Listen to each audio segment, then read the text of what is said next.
জন্ম, মৃত্যু, জীবন এবং মুক্তি এই সবগুলোই এক একটি পর্যায় বলতে পারেন। সবই একে অপরের সঙ্গে গভীরভাবে সংযুক্ত, আর এদের প্রতিফলন আমরা আমাদের জীবনের বিভিন্ন আধ্যাত্মিক ক্ষেত্রে বা যোগের ক্ষেত্রে বা যোগ সাধনার বিভিন্ন স্তরে দেখতে পাই। এই জন্ম, মৃত্যু, জীবন, মুক্তি বা জন্মান্তর বা সংসার চক্র এর মধ্যে প্রাণায়াম এবং কুম্ভকের একটি বিশেষ গুরুত্বপূর্ণ ভূমিকা আছে। মনে রাখতে হবে যে প্রাণায়ামের বিশেষভাবে আধ্যাত্মিক তাৎপর্য আছে। প্রাণায়াম কেবলমাত্র শ্বাস প্রশ্বাস নিয়ন্ত্রণ নয়, এটি দেহ, মন এবং আত্মার সমন্বয় সাধনের একটি পদ্ধতি। পতঞ্জল যোগসূত্রে প্রাণায়ামকে চিত্তবৃত্তি নিরোধ বা মনকে শান্ত করার উপায় হিসাবে চিহ্নিত করা হয়েছে।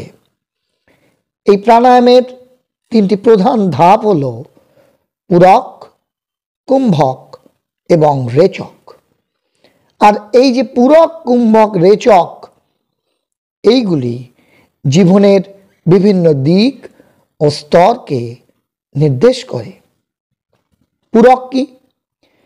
আত্মার দেহে প্রবেশকে বলা হয় পূরক, যা জন্মের প্রতীক।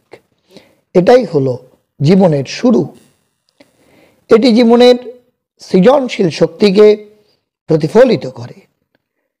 পূরক হলো জীবনের প্রথম স্তর, যেখানে আত্মা জীব হিসাবে দেহ ও মনকে গ্রহণ করে। পূরকের পরেই আসে কুম্ভক। কুম্ভক বলতে শ্বাস ধরে রাখা, অর্থাৎ জীবনের স্থিতি।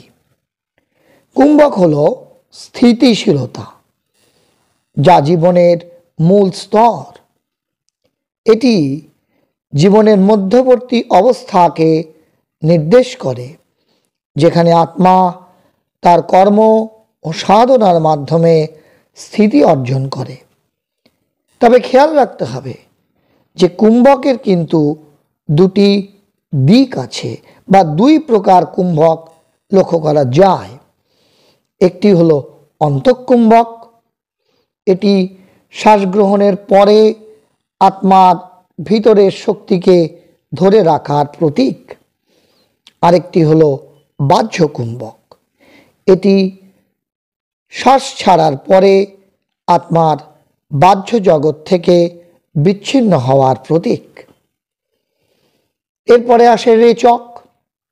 রেচক হলো শ্বাস ছাড়া, মৃত্যুর প্রতীক। এটি দেহত্যাগের প্রতীক।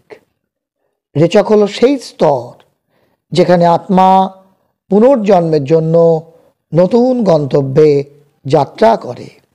এটি বিদেহ মুক্তির ধারণার সঙ্গে যুক্ত। আবার খেয়াল রাখতে হবে যে কুম্ভক শ্বাসের অস্থায়ী স্থগিতাবস্থা, আধ্যাত্মিক জীবনের স্থিতি এবং সমাধি অবস্থা লাভের একটি মাধ্যম। এটি জীবনের স্থিতিশীলতা এবং মৃত্যুর পর চিরমুক্তি অর্জনের দুটি স্তরকে প্রতিফলিত করে। আমরা একটু আগেই বললাম যে কুম্ভকের দুটি প্রকার ভেদ আছে, অর্থাৎ অন্তর্কুম্ভক আর বাহ্য কুম্ভক। আবার এটাকে একটু বিশদভাবে যদি আমরা বিশ্লেষণ করি, তবে দেখা যাবে যে অন্তর্কুম্ভক মানেই জীবন মুক্তি। এটি শ্বাস গ্রহণের পরে ঘটে এবং জীবনের স্থায়িত্ব বা ইহজাগতিক মুক্তির প্রতীক।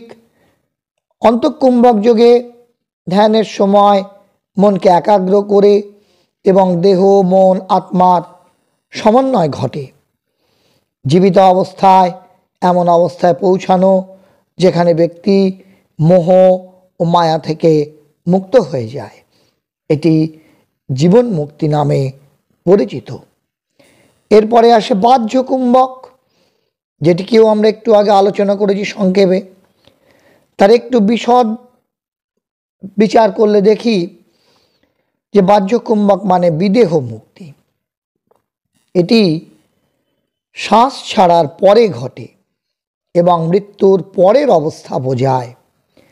এটি সম্পূর্ণ শূন্যতার প্রতীক, যেখানে আত্মা পরমাত্মার সঙ্গে একাত্ম হয়। মৃত্যুর পরে আত্মা আর পুনর্জন্ম গ্রহণ না করে চিরমুক্তি স্তরে পৌঁছায়।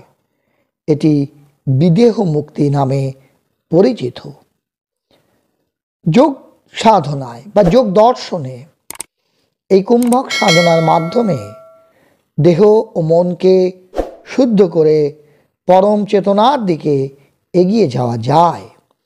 তাই কুম্ভক বিভিন্ন যোগ প্রক্রিয়ায় বিশেষভাবে গুরুত্বপূর্ণ। সঙ্গে সঙ্গে খেয়াল রাখতে হবে যে যোগ দর্শনে জন্মান্তর এবং মুক্তি সত্যিই গুরুত্বপূর্ণ। কারণ জন্মান্তর বলতে সংসার চক্রই, অর্থাৎ জন্ম, মৃত্যু এবং পুনর্জন্মের চক্র।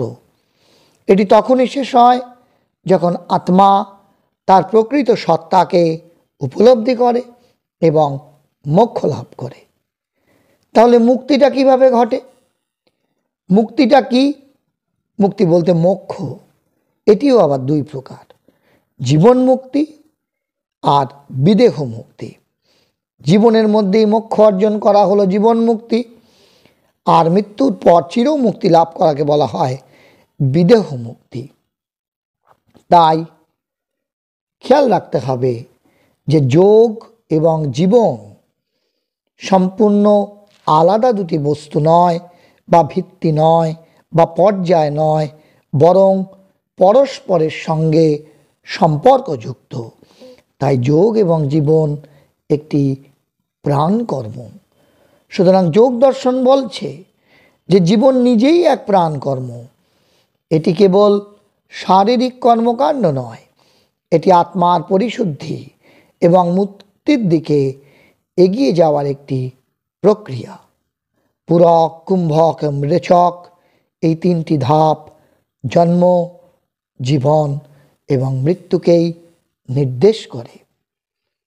তাহলে বন্ধুরা, আজকের আলোচনার মাধ্যমে আমরা জানলাম যে জীবন, মৃত্যু, জন্মান্তর বা যোগ, এই সবগুলি একে অপরের সঙ্গে কিভাবে অঙ্গাঙ্গিভাবে যুক্ত। সঙ্গে জানলাম যে প্রকৃত বিদেহ মুক্তি কী।